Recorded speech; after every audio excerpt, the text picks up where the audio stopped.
اكبر كدبه يا كابتني انت بتضحك بيها على نفسك كل يوم ان جينات دراعك ضعيفه، لكن دي مش الحقيقه يا كابتني. عايزك تنزل تكتب لي كلمه السر في الكومنتات يا متين يا رب، علشان ده احسن تمرين انا بحب استخدمه لعضلات البايسبس عندي علشان تبقى بالشكل ده. يلا بينا. اول حاجه هثبت كوعي في الركبه هنا واخليه باتجاه الركبه الثانيه، افرد ظهري واطلع الشيست لفوق واوسع الحوض بتاعي بحيث اللي هو يكون اخد شكل رقم 7. كلمه السر يا كابتني يا متين يا رب. بسم الله. واحد، اثنين، ثلاثة، أربعة، يا متين يا رب.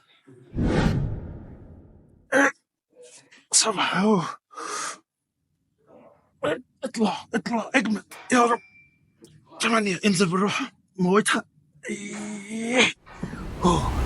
يلا، عايزك تبقى تسالني عن باقات التدريب الاونلاين وتقول لي في الكومنت عايز الفيديو الجاي عن ايه، وتعمل متابعه وشير لصاحبك علشان تعرف تعمل عضلات.